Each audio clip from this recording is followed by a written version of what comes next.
The airport buzzed with the usual chaos, announcements crackling over the intercom, luggage wheels clattering across the tile, and travelers rushing toward gates with coffee cups balanced precariously in hand. In the middle of it all stood a man, tall and poised, wearing a crisp, tailored suit that matched the confidence in his stride. He had just wrapped up a grueling week of conferences where he'd been the keynote speaker, sharing groundbreaking insights into medical advancements that could save lives. Today, he was finally heading home. As he approached the VIP lounge, his fingers brushed against the gold card in his pocket. It was a perk he'd earned through years of hard work and dedication, one of the many small acknowledgments of his achievements. The sign above the entrance gleamed, promising a respite from the noise, a quiet space where he could relax before his flight. The woman at the counter greeted him with a smile that faded almost imperceptibly as he stepped forward. "Good afternoon," he said warmly, offering his membership card.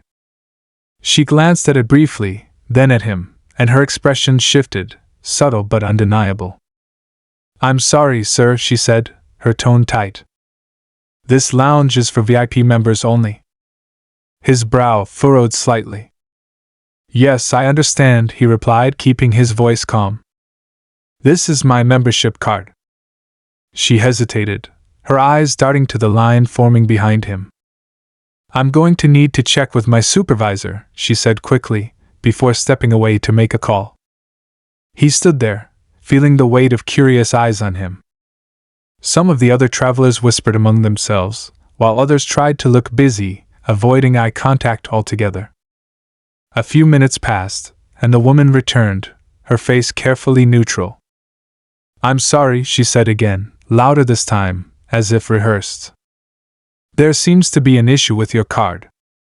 I'm afraid I can't let you in." For a moment, he was stunned.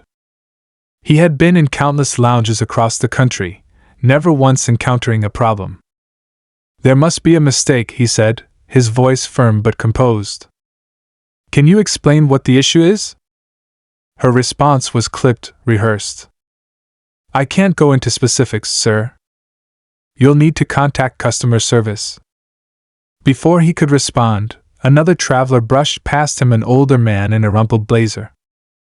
The woman's demeanor shifted instantly, her smile returning as she welcomed him inside without a second glance at his card.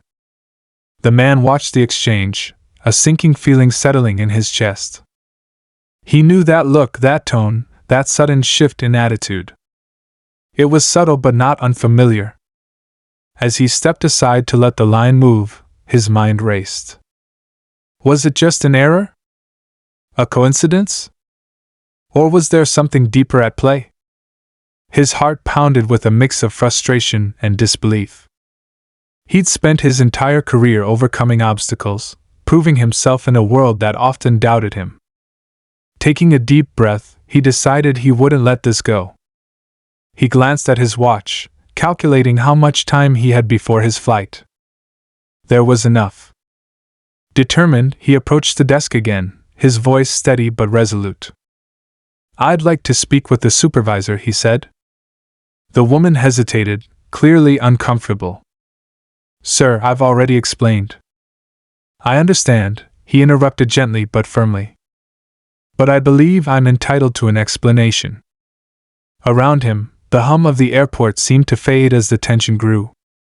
Travelers shuffled past, some glancing his way with curiosity, others pretending not to notice. What happened next would change everything, exposing a hidden truth that would leave everyone in the room questioning what they thought they knew. The woman at the desk looked uneasy, her hand hovering near the phone as if debating whether to call someone. The man waited patiently, his demeanor calm, though the determination in his eyes was unmistakable. After a few moments, she nodded and disappeared behind a frosted glass door, leaving him standing in an uncomfortable silence. People moved around him, carrying on with their lives, but he could feel their glances. Some looked curious, others disinterested, and a few seemed almost smug, as if silently agreeing with whatever invisible judgment had been cast. He resisted the urge to adjust his tie, a habit that crept in whenever he felt out of place. Instead, he squared his shoulders and stood tall. A few minutes later, a man in a dark blazer emerged from the back. His badge read manager, and his expression was polite but distant, the kind of look people wore when they wanted to appear helpful without committing to anything.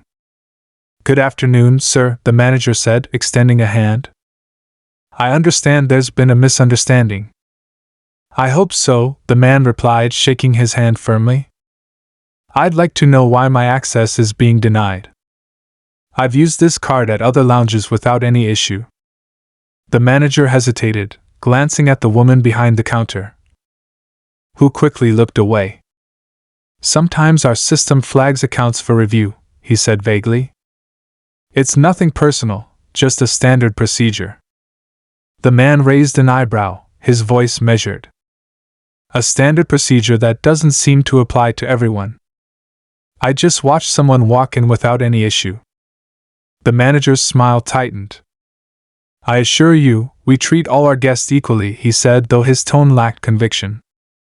"If you'd like, I can take your information and follow up with our customer service team. They'll be able to resolve this for you." "That won't be necessary," the man replied, his voice calm but firm. "I'd like to resolve it now." The manager's expression flickered, just for a moment, before settling back into polite indifference. "I'm afraid that won't be possible," he said. "If you'd like, I can offer you a voucher for a nearby CAF while we look into this." The man's jaw tightened, but he forced himself to stay composed. He knew this game too well, the deflection, the vague explanations, the offers meant to placate rather than address the real issue. It wasn't the first time he'd encountered it, though it still stung every time. "Thank you," he said, his tone carrying a subtle edge. "But I don't need a voucher.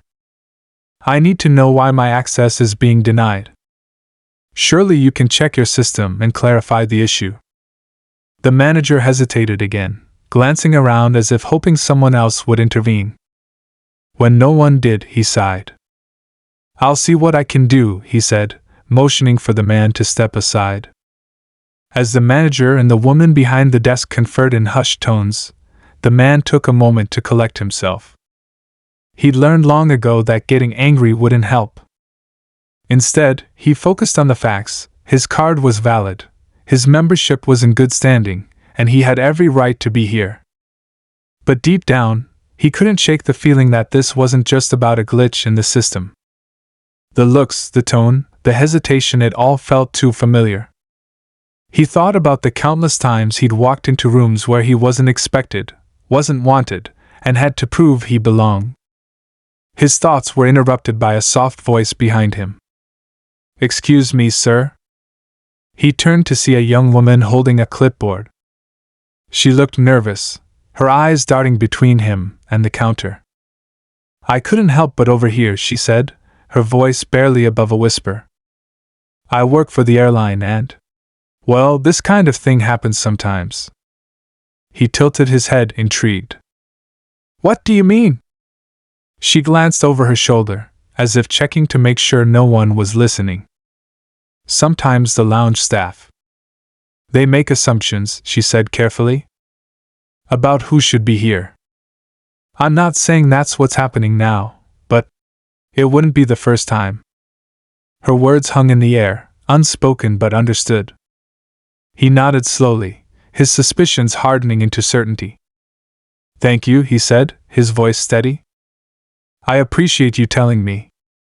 The woman offered a small, apologetic smile before slipping back into the crowd.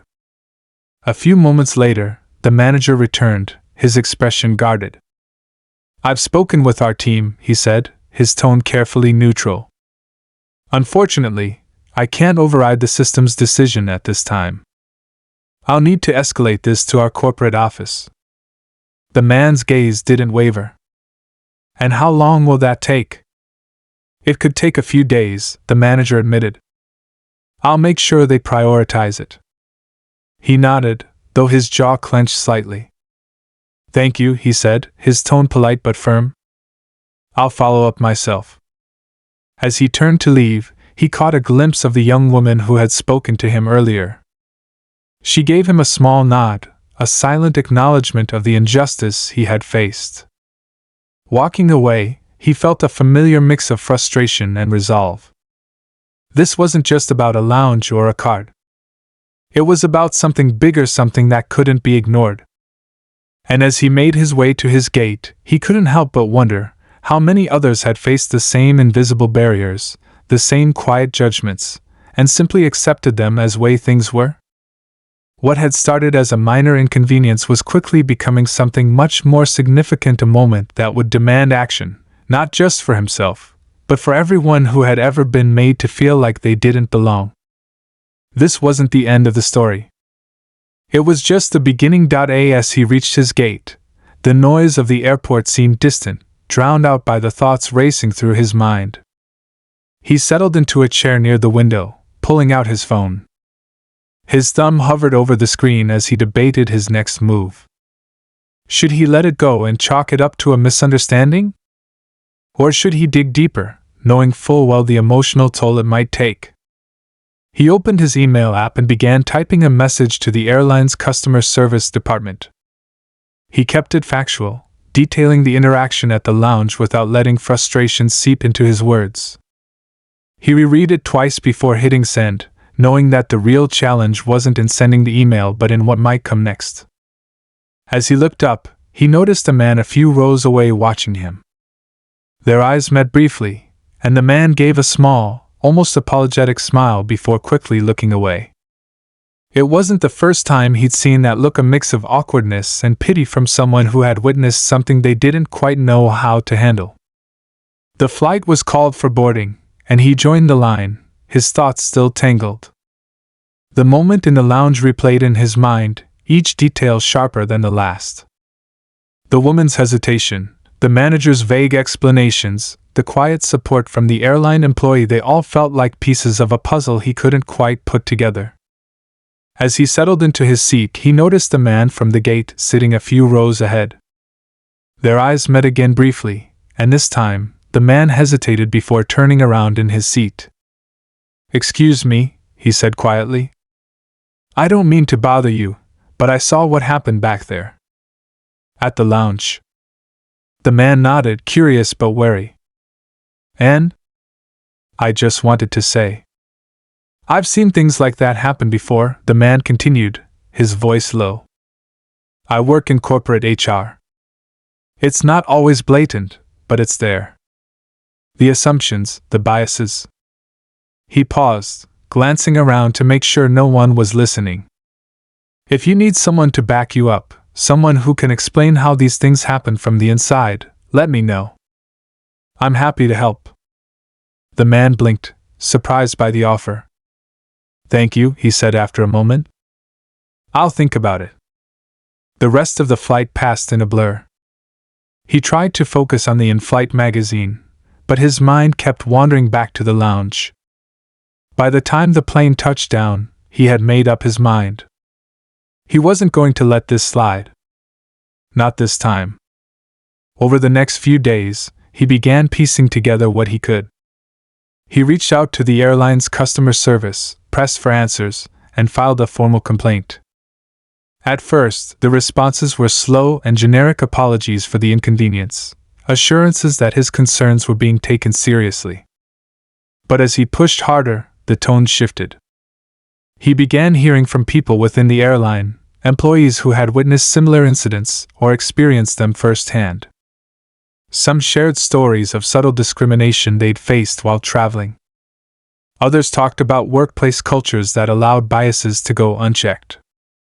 The more he listened, the clearer it became that this wasn't an isolated incident. Meanwhile, he started noticing other things, small details that had always been there but suddenly seemed more significant. The way people hesitated when they saw him in a suit, as if recalibrating their assumptions. The way their tone shifted when he introduced himself as a doctor. It wasn't just the lounge. It was everywhere. He decided to reach out to the young woman who had spoken to him at the airport. It took a few calls to the airline and some persistence, but eventually, he was able to get in touch. She sounded nervous at first, worried about what speaking up might mean for her job. But as they talked, she opened up. It happens more than people realize, she said quietly. The staff are supposed to follow protocols, but sometimes they don't. They make assumptions based on how someone looks or acts.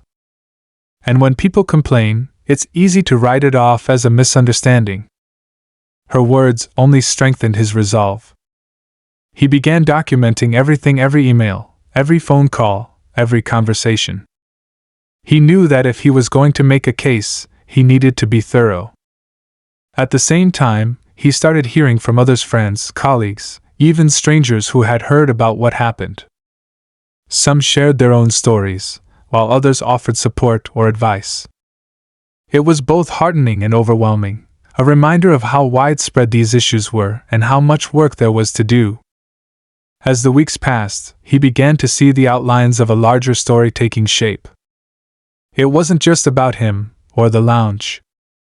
It was about a system that allowed these moments to happen, a system that needed to change. But change wouldn't come easily. And as he prepared for what lay ahead, he couldn't shake the feeling that this was only the beginning of a much larger fight. The following weeks felt like walking a tightrope, each step uncertain but deliberate. His days were a whirlwind of responsibilities at the hospital, his nights consumed by emails, phone calls, and the stories people kept sending his way. Each account felt like a puzzle piece, revealing a pattern of subtle exclusions and unspoken rules that dictated who was seen, who was welcomed, and who was dismissed. One email in particular stuck with him. A young man described a similar experience at a lounge in another city, denied entry despite having all the required credentials. The worst part, the email read, wasn't being turned away. It was how small it made me feel, like I didn't even deserve to ask why. He stared at those words for a long time, his chest tightening. He knew that feeling all too well. The airline's response to his formal complaint had been slow and carefully worded. They reiterated their commitment to inclusivity, apologized for the misunderstanding, and promised to investigate. But as days turned into weeks, it became clear that their investigation was more about damage control than uncovering the truth. Then, out of nowhere, a journalist reached out. She'd heard about the incident through mutual contacts and wanted to know more. At first, he was hesitant.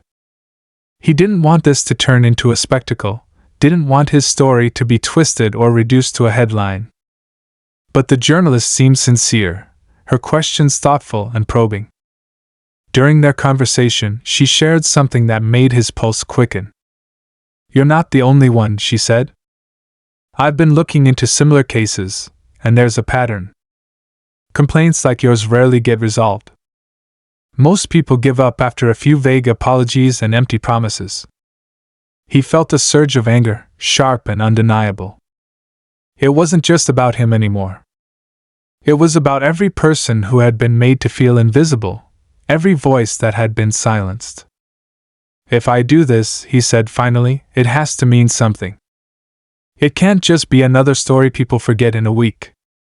The journalist agreed, and they began working together. She dug into the airline's policies, speaking with current and former employees, while he reached out to people who had shared their stories with him. Together, they started to piece together a narrative that was impossible to ignore. One evening, as he sat at his kitchen table surrounded by notes and printouts, his phone buzzed. It was a text from the man he met on the flight, the one who had offered to help. "Got something you might find interesting," it read. They arranged to meet the next day at a CAF. The man arrived with a folder tucked under his arm, his expression serious. "I wasn't sure if I should share this," he said as he handed it over. "But after what I saw at the lounge, I couldn't stay quiet."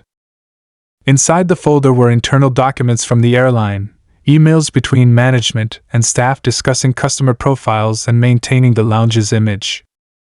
The language was coded but unmistakable, full of phrases like preferred clientele and discretion advised. He felt his stomach churn as he read through the pages. It wasn't outright discrimination, but it didn't have to be.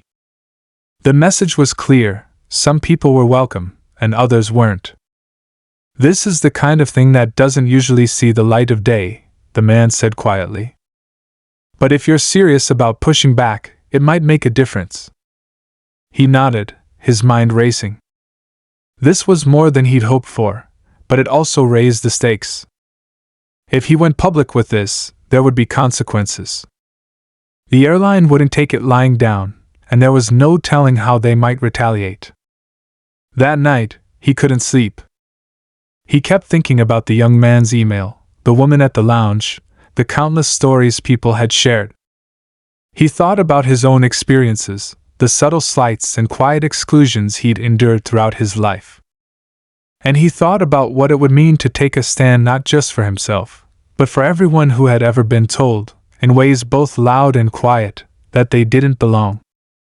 The next morning, he called the journalist. "I'm ready," he said simply. She wasted no time. Within days, the story was written and ready to publish. But before it went live, she warned him about what might come next.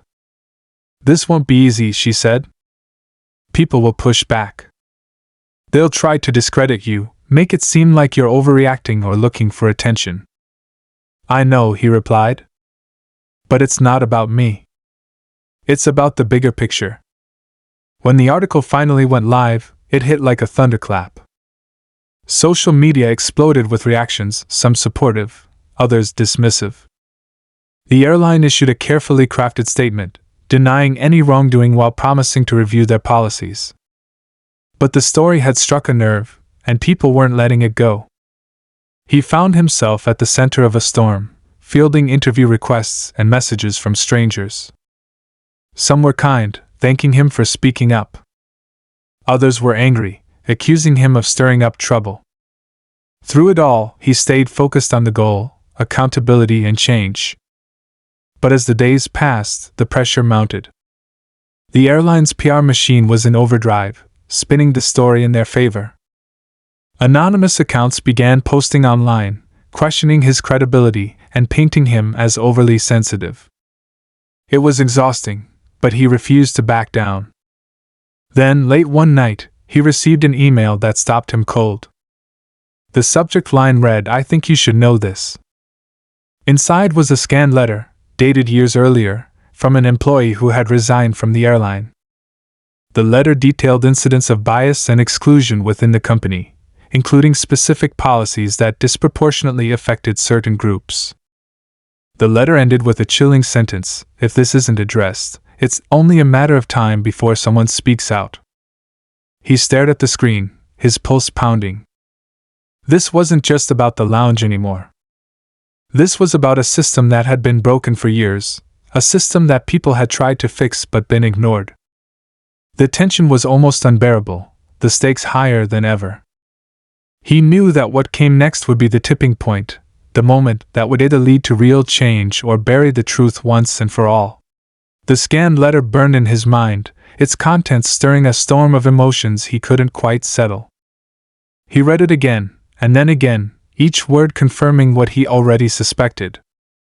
This wasn't just negligence or a lapse in judgment. It was systemic, woven into the fabric of how the airline operated. Someone had seen it, called it out, and been ignored. He stared at the screen, his finger hovering over the keyboard. The email's sender had signed off anonymously, leaving no clue as to who they were or why they had chosen to share this now. But their timing couldn't be ignored. He forwarded the letter to the journalist, along with a note, "This changes everything." Her reply came quickly, "It does. But we need more. If this letter is real, there are others like it. I'll dig. You focus on staying visible, don't let this momentum die." As he closed his laptop, his phone buzzed with another notification. It was a message from the young airline employee who had spoken to him in the lounge. "I've been following the story," she wrote. "There's something you should see. Can we meet?" They arranged to meet at a coffee shop the next day, a quiet place tucked away from the busy streets. When she arrived, she looked nervous, glancing around as though expecting someone to follow her. She carried a small USB drive in her hand, which she slid across the table without a word. "What's this?" he asked, his voice low. "Proof," she said quietly. "I've been keeping track of things. Emails, memos, notes from meetings. I've seen how they handle complaints like yours. They don't fix the problem, they just bury it." He hesitated, the weight of her words sinking in. "You're sure about this? Once this gets out, there's no going back." She nodded, her expression firm. "I'm sure. People need to know." That night, he stayed up late going through the files. They were a mix of internal documents and screenshots, each one adding another layer to the story. Some were mundane meeting notes, policy updates, but others were damning. In one email, a manager joked about gatekeeping the gates to keep the lounge exclusive. Another outlined a plan to prioritize high-value members while encouraging staff to be discreet about turning others away. He forwarded everything to the journalist, his hands trembling slightly as he typed. He knew what this meant. The airline couldn't ignore this. But they wouldn't go down without a fight. The next morning, he woke to find his phone buzzing non-stop. The story was spreading faster than he could keep up, and the responses were pouring in. Some were messages of support, but others were more insidious threats, accusations, attempts to discredit him. Then came the second twist, one he hadn't seen coming. A prominent figure in the airline industry, a former executive who had left under mysterious circumstances, publicly commented on the story. "This isn't surprising," the Post read. "I've seen it firsthand. The culture is toxic, and the problems go deeper than anyone realizes. It's time for the truth to come out." The revelation sent shockwaves through the conversation. News outlets picked it up immediately, spinning theories about what this former executive might know. Some speculated that they had left because of these very issues, while others suggested they had been forced out for trying to make changes. For him, it was both a blessing and a curse. On one hand, it validated everything he'd been saying. On the other, it raised the stakes even higher. Now the airline wasn't just fighting him, they were fighting the weight of a growing public outcry. But with the attention came risks. His name was everywhere, his face splashed across headlines and social media posts. He started receiving calls from unknown numbers, some from reporters, others from people claiming to be concerned citizens. One call stood out. The voice on the other end was calm, almost too calm. "You've made your point," they said. "But you're playing with fire. If I were you, I'd let it go." The line went dead before he could respond. He sat there for a moment, staring at the phone in his hand, the words echoing in his mind. This wasn't just about policy changes or accountability anymore. It was about power, who had it, who abused it, and who dared to challenge it. And as much as he wanted to believe that the truth would be enough, he knew better. The journalist called later that evening, her voice tense. "We're onto something big," she said. "But they're starting to push back. Hard. We need to be careful." He nodded, even though she couldn't see him. "Careful doesn't mean quiet," he said. "No," she agreed. "But it does mean smart. They're going to come at you from every angle. Be ready." He was ready. Or at least, he thought he was. But as the days unfolded, the pressure mounted. The airline doubled down on their denials, launching a PR campaign that painted him as opportunistic and divisive. Anonymous accounts flooded social media, spreading misinformation and questioning his motives. Through it all, he held his ground, his resolve fueled by the voices of everyone who had reached out, everyone who had faced the same invisible barriers and been told to accept them. But deep down, he knew this was the calm before the storm. And as the pieces of the puzzle began to fall into place, he realized that the biggest revelation was still to come.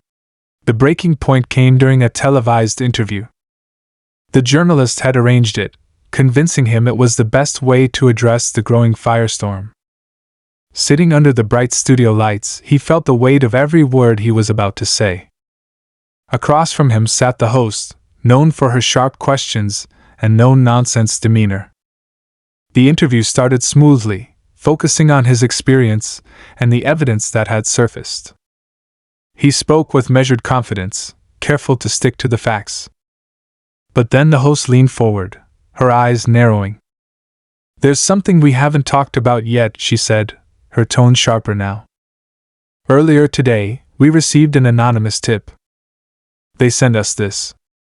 She held up a printed email, one of the same internal documents he had sent to the journalist. His stomach dropped. The host continued. "This tipster claims you fabricated these documents to stir up controversy.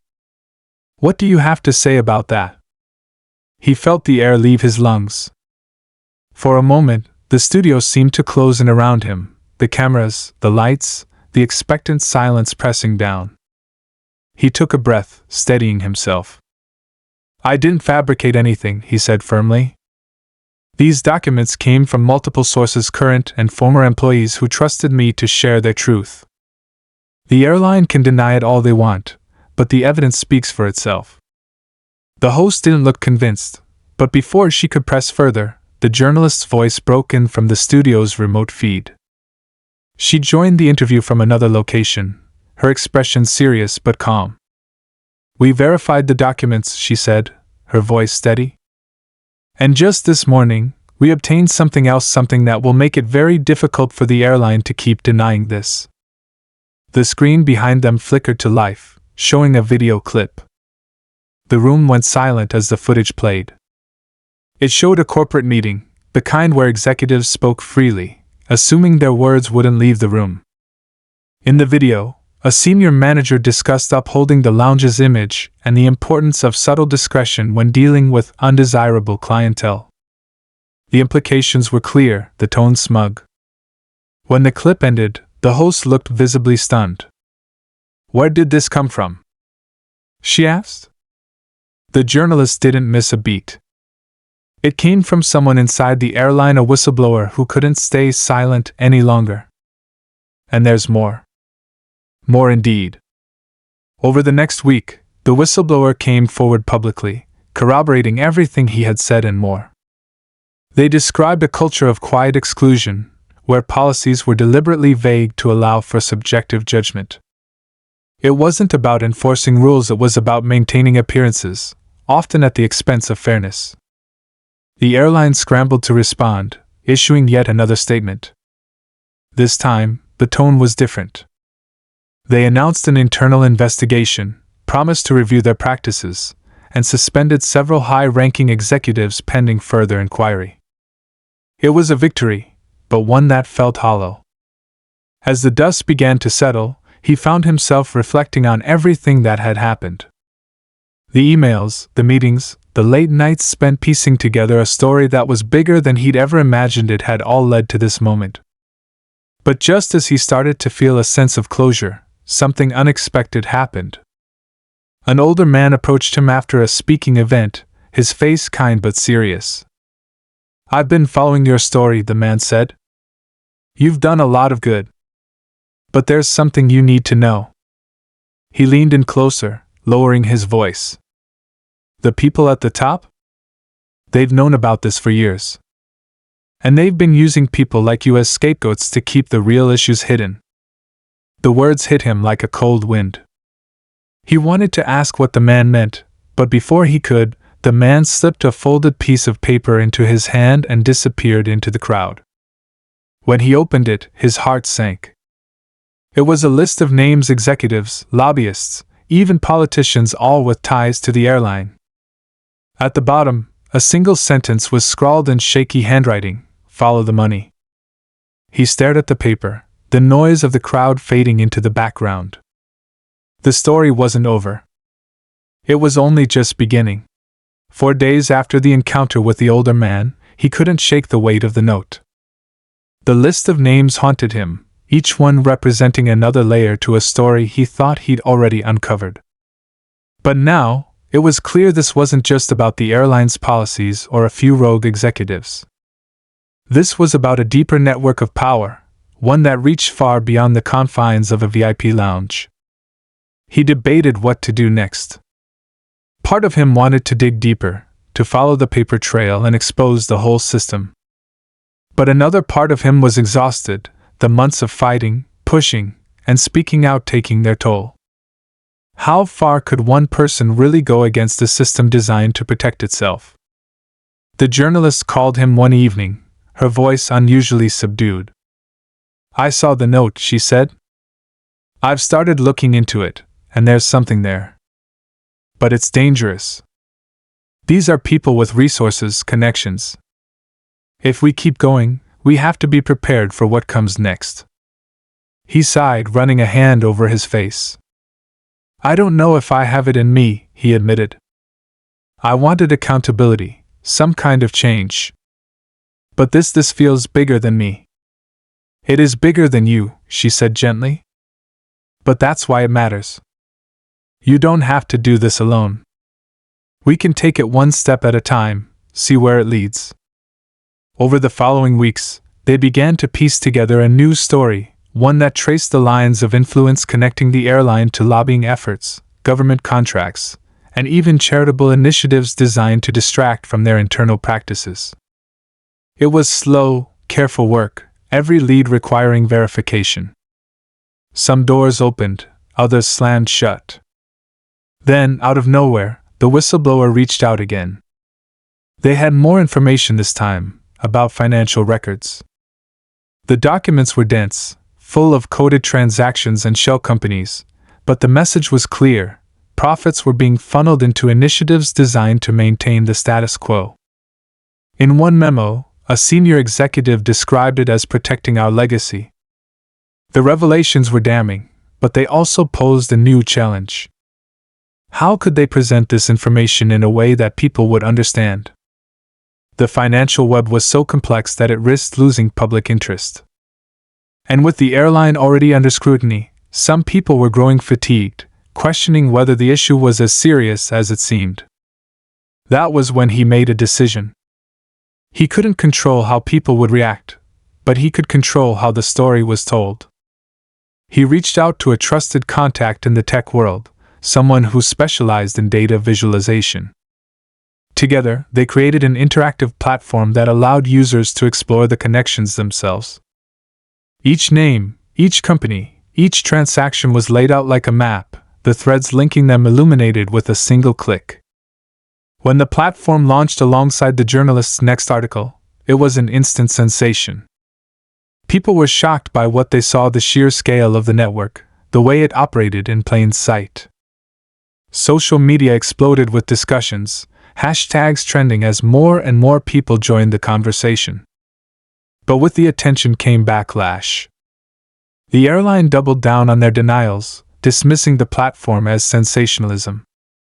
Anonymous accounts began targeting him and the journalist, accusing them of fabricating evidence and pursuing a personal vendetta. There were even veiled threats, comments designed to unsettle without crossing the line into outright intimidation. Through it all, he leaned on the support of the people who had been there from the beginning: his family, friends, and the countless strangers who had shared their own stories of exclusion and invisibility. They reminded him why he'd started this journey, why it mattered to keep going. The turning point came when one of the names on the list, a prominent figure in the business world, came forward. In a public statement, they admitted to participating in the network but claimed they had been pressured into it. Their confessions sparked a wave of similar admissions, each one chipping away at the facade the airline and its allies had worked so hard to maintain. As the dust began to settle, real change finally started to take shape. The airline announced a complete overhaul of its policies, pledging transparency and accountability. Several executives resigned, and investigations were launched into the broader network. It wasn't a perfect victory. There were still unanswered questions, still people who would never face consequences, but it was a start. For him, the end of the journey was bittersweet. He'd achieved more than he ever thought possible, but it had come at a cost. He'd been forced to confront not only the injustices of the system but also the toll it took on those who dared to challenge it. In quiet moments, he wondered if it had all been worth it. But then he would receive another message, an email, a letter, a comment on social media from someone who had been inspired by his story. They told him how it had made them feel seen, how it had given them the courage to speak up in their own lives. And in those moments, he knew the answer. As he sat in his living room one evening, scrolling through the messages of support and reflection, he realized something. This wasn't just his story anymore. It belonged to everyone who had ever been told they didn't belong, everyone who had ever been made to feel small. And while the fight wasn't over, the first steps had been taken. The next morning, he opened his laptop and began writing. Not an article or a statement, but a letter to the young man who had emailed him that first night, to the whistleblower, to the countless voices that had joined the chorus. It was a simple message, one of gratitude and hope.